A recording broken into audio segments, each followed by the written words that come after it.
Hey guys, got a wonderful platter here to discuss neo-vintage watches. I am super inspired to dive deep into this vintage world, particularly the neo-vintage sector of watches.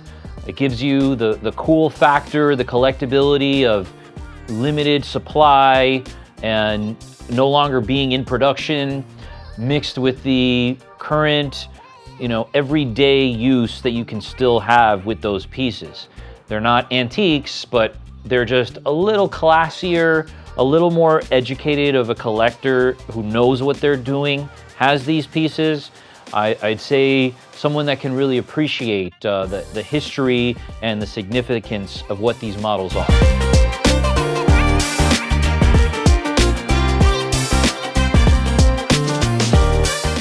Of course, going back to value plays, in my opinion right now, I am strongly recommending buying these neo-vintage pieces. I got a client that was looking for a presidential day date yellow gold, the 18238. Now, there's a 18238, a 18208, single quick, double quick. So a lot of times, we get requests for watches, and there could be a discrepancy in pricing from $5,000 to $10,000 simply based on the reference model. Be sure to know what reference model you're getting when you're buying a watch. Sometimes people might price you a watch where you're thinking it's the latest model, and really it's the reference number, the year before or previous generation. Do your research. These are high ticket items. These are not toys. These are luxury collectibles, jewelry, gold, things that will last a very long time. They're precious metals, they're precious collectibles. I had an order for a day date, and bang for the buck, this is a solid gold Rolex. A classic, timeless timepiece that is unisex. Anyone can wear this. One thing that I've noticed is smaller size dials and cases are really coming back. And I think it has a lot to do with the Cartier crash. The Cartier movement is something to recognize. And that mixed with the vintage movement of smaller size is a trend that's really happening right now. So yeah, this is a 36 millimeter, as opposed to the modern version. The modern day date is the 228-238. So these are the same day dates, just this one's about 20 years newer. This is the current model. You could see the trend back from the 90s to the 2000s. This might be too big for some people. But the neo-vintage sector in the 90s and early 2000s is a place I really like to be right now. I can show you, for instance, in the 90s, a 36 millimeter, that was the men's size. Women's watches were 28, 26 millimeter. Because of the trend of women wearing men's watches, especially the Daytona, 36 to 40 millimeter is a unisex size. I can rock it, a woman can rock it, but this is a classier, not so in-your-face way of rocking such a timepiece, jewelry, after rocking, the 40 millimeters, 41 millimeters. They're borderline too big for me personally, and I think overall, the trend is now reducing in size. AP was ahead of the game. They came out with the 38 millimeter Royal Oaks, and I think the resurgence of this neo-vintage market, it's a much more fun game of collecting. You really have to go out and search for that unique piece. We have here, this actually came in for service, is a Polar Explorer, the 16570. This is the previous gen. This is a 40 millimeter, but with the current, here we have here, the current Explorer 2 is now 42 millimeter. So as you can see, again, over 20 years, the trend has gone to a much bigger case size. 42 millimeter is too big for a lot of people. So it cuts out the demand for probably 50% of watch buyers. And because of that, you're getting a better deal on the Explorer 2 42. But now the previous gen Explorer, the 40 millimeter, again, the 16570, it's a piece of art that you're collecting. The colors of the dial and the markers, this patina.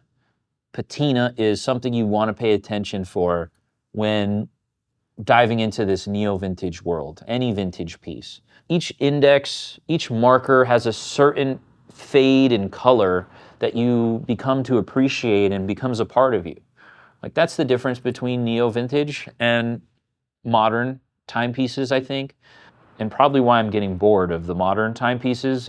Everyone and anyone can just go get a Submariner or a Daytona, but if you have a piece that has this gorgeous patina on it and this particular hue and look, and maybe this, it's called a cuff polish, where the brushed polish can have this like fade over time and age of wearing it underneath a cuff. Like that, those delicate little quirks and details can actually raise the price in your piece. So here we have the Rolex Milgauss. This is one of the coolest, like, underappreciated watches there are. Maybe it's because of the smooth bezel. Yes, it is because of the smooth bezel. If this had a white gold fluted bezel, this thing would be gas. It'd be fire. It's discontinued. If they're not making any more of something, the supply will only decrease. These are in strong hands. True collectors appreciate this watch and they're holding on to it. Mille, well, is French for 1,000, and Gauss is a unit of measurement of magnetic fields. It's created to withstand high levels of electromagnetism. Originally designed for scientists and professionals that are in the lab with X-ray machines and electromagnetic fields to maintain proper time. It's kind of a cool thing to know that. So this is a very particular watch. The colors on it, you got the orange seconds hand that looks like a lightning rod. Really cool collectible piece. Not too expensive, won't break the bank. The Milgauss is soon to be a neo-vintage watch, and you can get a great deal on this. The previous gen Submariners, this is a 16618.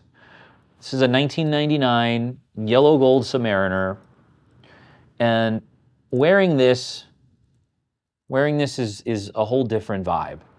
Like, you can't get this vibe from wearing the current ceramic yellow gold ostentatious Submariner. This is bringing you back to late 90s, mid 90s. This is class, elegance. This is like old money. If you got old money, that just kind of gives you class in a way, although you can't buy class, remember that. But again, this wears in a smaller manner. In comparison to the 36 millimeter that I still have on, this thing's so comfy. But the 36 millimeter versus the 40, it's a little less. It's not in your face, and because of that, it's a little bit classier. I would have to say these neo-vintage pieces have that sense of maturity. You're not looking to show off. If you know, you know. That's the vibe for a neo-vintage piece. The pre-ceramic Daytonas, 116520, there's nothing classier than a pre-ceramic Daytona. This is the signal, okay? If your parents were rocking these earlier in the 90s, you may have seen them, sports figures, car racers, athletes, established businessmen or women were wearing Daytonas. There is this everlasting allure to be able to acquire your own Rolex is always a milestone in life. It's such an accomplishment, and you never forget the day you get your first Rolex or Patek or AP. Those are 3 different days, which you will remember each one. And that experience is what is, passed on through generation, where you have pictures and events and history that you've had this watch with. It reminds you of those moments. To me, that's what watches are about, not just making money or flipping and, signaling wealth, but it just does come with the territory. I think this is a great investment, especially since the new Daytonas just came out, have really like sucked out all of the hype on any of the other Daytonas, and people aren't paying attention to this as much. That's where you want to focus investments when people aren't looking at them. Don't give in to the hype of whatever the hottest model is, to FOMO into that. The pre-ceramic Daytona is one of the best plays as far as a neo-vintage watch goes. What else do we have here? Okay. The Hulk. The Hulk is my favorite. I don't know if this is neo-vintage yet, but the Hulk is the baddest Rolex you can get that really doesn't have that crazy hype premium anymore. When they were first discontinued, shot through the roof, 30 grand, under $20,000 for a discontinued badass watch like this. I don't think there's a better play here on the table, at least. If I was looking for a Rolex everyday watch that has some history, it's an anniversary edition, you have the matching dial and matching bezel. I think whenever the dial and the bezel matches in color, it makes it look bigger. It's more of a statement. Still the modern maxi case. You have the 40 millimeter, you have the thickness. This thing, you could bang it up all you want. It's super versatile and super respected by all collectors. Okay, so neo-vintage can be a little bit of a confusing term. New vintage, right? Like, that doesn't really make sense. Now, what would make a neo-vintage watch? Roughly 20 years. The 1990s to the 2000s. That's the neo-vintage world. I might be exaggerating a little bit by putting these, 2010s, 2005s into the neo-vintage category. The Hulk was produced from 2010 to 2020. So it was only produced for 10 years. This would be the next watch to be in that neo-vintage category. I think the value is there in making an investment in a piece like this, to where you could speculate on the value going up. I do think Hulks will be worth more 5 years from now than they are today. Not financial advice, but I do truly think that. If I'm building a collection right now, you got to have a Hulk. Another value play, the Sea Dwellers. I don't have a vintage Sea Dweller here, but this is the red Sea Dweller 43 millimeter 126600. One of the cooler Sea Dwellers that I tend to like. You got to have a pretty big wrist to be able to handle this. And, again, I think the trend's going down in size. The 43 millimeter, it's a hefty piece. Not for everyone, so there isn't as much demand for it. So you could get it at a good value, under retail probably if you find a good deal. You have all of the utility for a true scuba diving watch.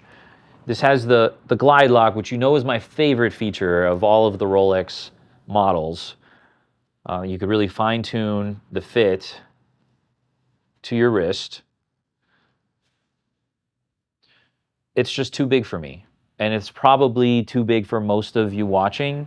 But for those of you that can handle this girth size of a Sea Dweller, then this is for you, man. The niche, this is a niche piece for someone. I mean, I could get away with it.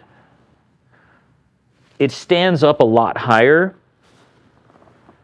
than a normal Submariner. as you can see here, like it literally, like it sits on top of your wrist, which, being a little top heavy in watches, specifically the Sky Dweller, I don't have one here right now, but the Sky Dweller, just along with the Sea Dweller, they sit at the same height. You're not going to be able to put it under a cuff when you're, dressing up. So that's a problem for a lot of people that want to wear their, $10,000, $15,000 watch. If this is in your one watch collection, it would be difficult to be able to dress it up. The Submariner versus the Sea Dweller. As you can see here, the Sea Dweller on my left is much thicker. It's a higher sitting watch. It's taller on your wrist. The Sea Dweller has this gasket escape valve for the pressure, which is pretty crazy to have that here. That's why it's so thick, to have this like super strength case. In case you're going 4,000 feet to visit the trench or the Titanic, it'll keep telling time correctly. All right, so I'd love to know what you guys have in your neo-vintage collection. Maybe I missed a model or two. Would love to hear from you. Please comment below.